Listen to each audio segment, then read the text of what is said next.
बड़ी विनम्रता से, इतने बड़े ज्ञानी होकर भी कहते हैं कि अज्ञान ध्वंत विध्वंस, हे सूत जी कोटि सूर्य समप्रभ। मेरी बुद्धि में जो यह अज्ञान का विशाल अंधकार व्याप्त है, इस विशाल अहंकार को, इस विशाल अज्ञानता को मिटाने के लिए सूर्य भी सक्षम नहीं है। ये ऐसा अंधकार है। बाहरी अंधकार को तो भगवान सूर्य नारायण मिटा सकते हैं, पर बुद्धि में बैठे हुए अज्ञान रूपी अंधकार को उससे नहीं मिटाया जा सकता। इसलिए हे सूत जी, आप तो कोटि सूर्य समप्रभ, करोड़ों सूर्यों समान आपकी ज्ञान पुंज से मेरे अंदर व्याप्त इस अज्ञान का नाश कीजिए।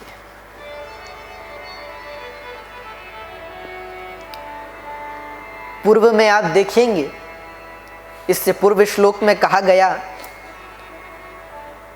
कि नैमिषे सूतमासीनम अभिवाद्य महामतिम कथामृत रसास्वादः कुशलः सौनको ब्रवीत।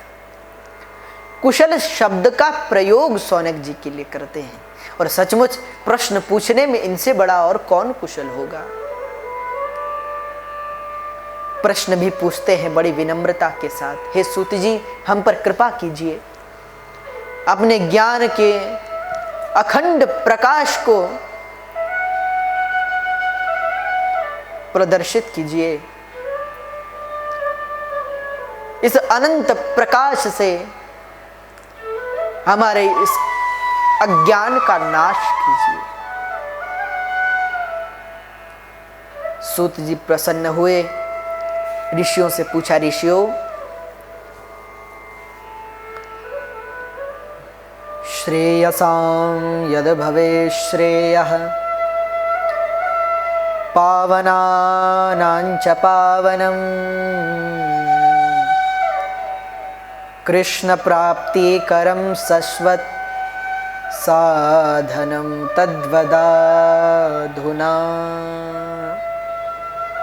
आप क्या पाना चाहते हैं, कैसी कथा आपको सुनाऊं? ऋषियों ने कहा कृष्ण प्राप्ति करम शश्वत साधनम तद्वदाधुना। ऋषि बोले महाराज हम तो केवल इतना जानते हैं कि कृष्ण प्राप्ति जिस कथा से हो जाए वो कथा हमें सुना दीजिए। हमें पता नहीं कि मार्ग कैसा हो, कौन से मार्ग को चुनना है जो कृष्ण तक पहुंचे। इसलिए हमने तो अपनी मंजिल आपको बता दी है कि हमें वहां पहुंचना है। अब जिस मार्ग से आप ले चलें वह बताइए। कृष्ण प्राप्ति करम शश्वत साधनम तद्वदाधुना, ऐसा कोई साधन बताइए। सूत जी अत्यंत प्रसन्न हुए।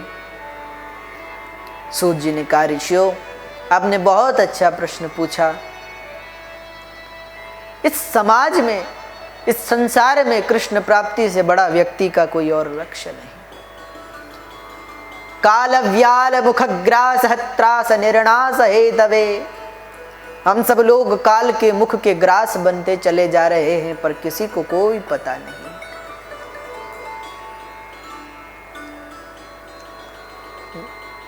हम लोग तो काल के मुख में समा रहे, जैसे कोई व्यक्ति दलदल में फंसा हो, वह धीरे धीरे नीचे जा रहा है पर उसे कोई पता नहीं। वह जितना उस दलदल से निकलने का प्रयास करता है वह उतना और उसमें समाता चला जाता है।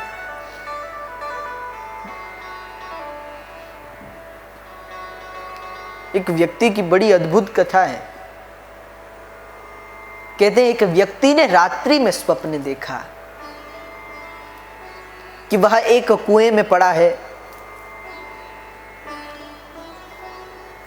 पहले तो कुएं में गिरा, बहुत पुराना सा कुआं था, तो बहुत सारे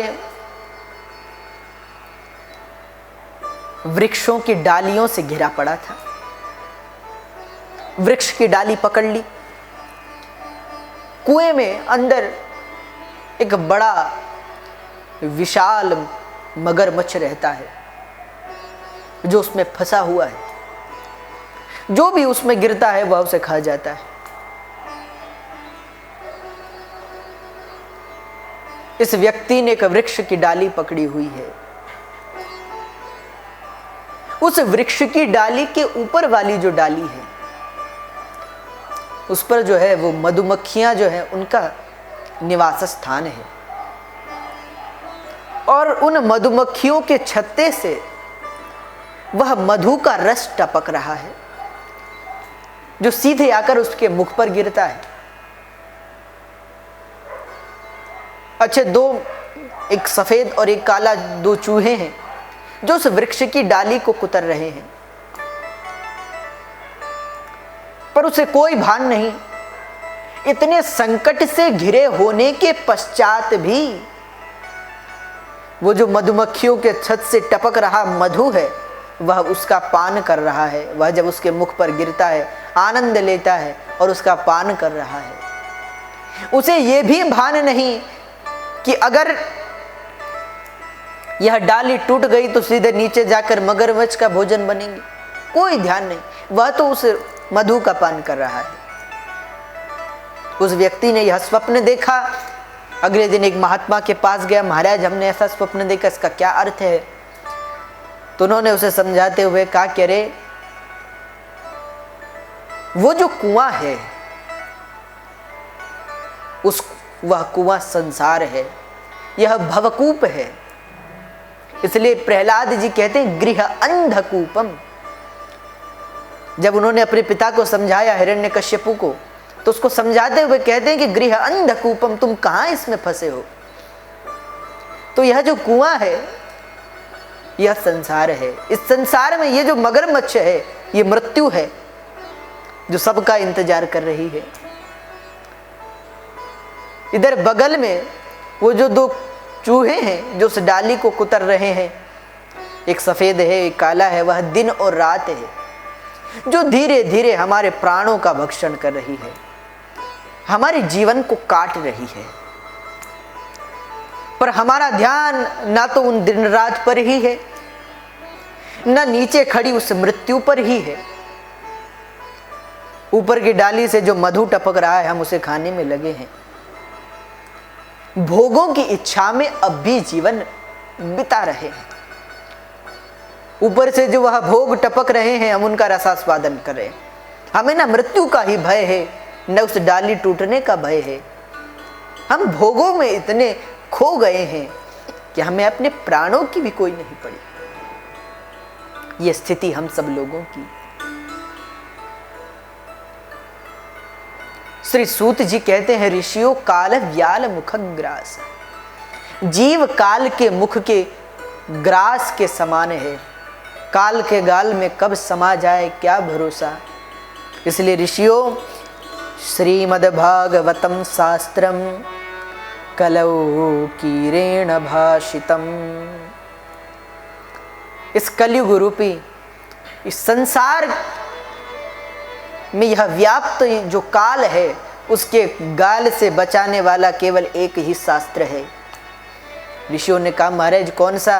तो सूत जी बोले श्रीमद्भागवतम शास्त्रम कलौ कीरेण भाषितम, केवल यह श्रीमद् भागवत की कथा ही काल के गाल से रक्षा कर सकती है। कई लोग कहते हैं महाराज क्या जो कथा सुनेगा, जो भगवान नाम संकीर्तन करेगा, जो भक्ति करेगा, क्या उसे मृत्यु नहीं आएगी? क्या वो मरेगा नहीं? मरना तो उसने भी है और मरेगा वो भी जो पाप करेगा।